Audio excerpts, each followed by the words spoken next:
आज का जो विषय है वह है प्रथमाचार्य की कलम से।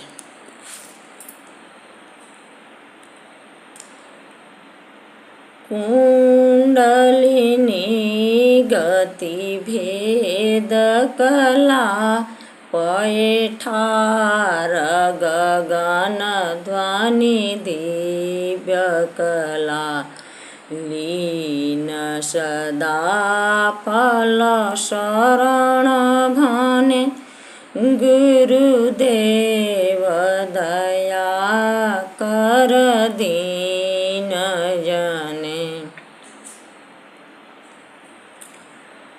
जहाँ अपना शुद्ध स्वरूप प्राप्त हो और परम ध्येय में एक तार दृष्टि तन्मय तदाकार हो जाती है, उसी को ध्यान कहते हैं। अपने कल्याण अनुभव शांति के लिए प्रतिदिन दोनों काल एवं उषा काल ब्रह्म मुहूर्त में सहयोग का अभ्यास करना चाहिए। ब्रह्म विद्या प्रचार में सेवा का अत्यंत ही महत्व है।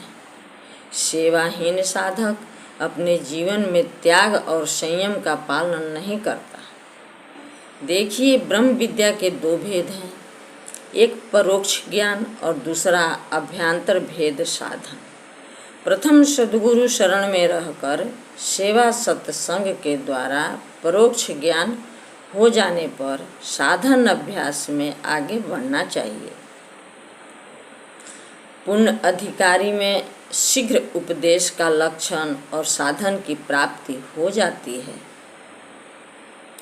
उत्तम, मध्यम, कनिष्ठ, अधम, इन चार प्रकार के साधक भक्तों की कोटियाँ होती हैं और उसी प्रकार उनका साधन भी चलता है। इसलिए अध्यात्म पथिक श्रद्धायुक्त हो, आचार्य की शरणागत हो, ब्रह्म विद्या का उपदेश ग्रहण करें। वाचक ज्ञान वितंडवाद है।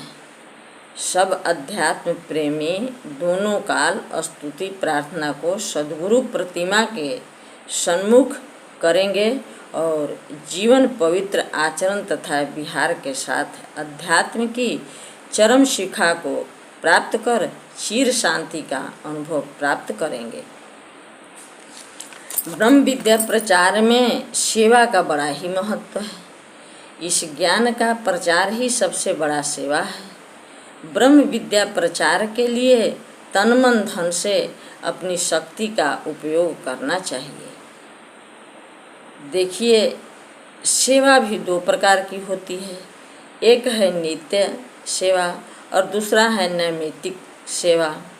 आर्थिक स्थिति के अनुसार आपका उपार्जन का एक भाग सद्गुरु सेवा में समर्पण होना चाहिए।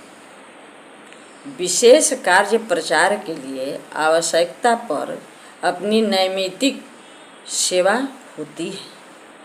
सद्गुरु साहित्य का प्रधान ग्रंथ स्वरवेद है। उसका पठन पाठन प्रतिदिन होना चाहिए। प्रत्येक अध्यात्म प्रेमी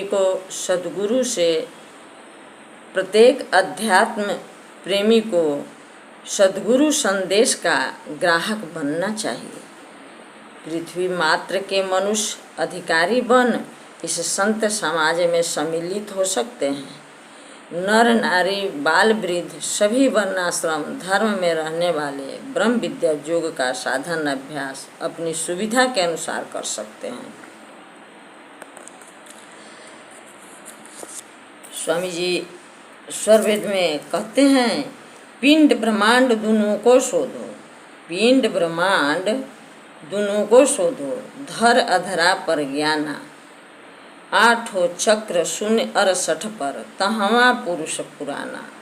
कहने का मतलब है, पिंड ब्रह्मांड दोनों को शोधो, यानी प्रकृति का भी साधन करो। अपने कर्तव्य कर्म को प्रकृति में करो, उसके बाद ब्रह्मांड या प्रकृति से ऊपर जाने का प्रयास करो।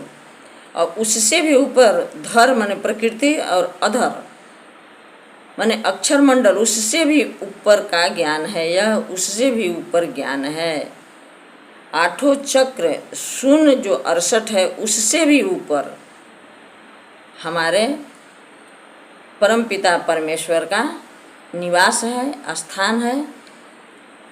और वहीं जाने का हमारे सद्गुरु का, वहीं ले जाने का, हम सभी को वहाँ पहुँचाने का हमारे सद्गुरु का संकल्प है, जिसे उस संकल्प को पूरा करने में हम लोग सहयोग करें, यह हमारा आपका परम कर्तव्य बनता है। बोलिए सद्गुरुदेव की जय।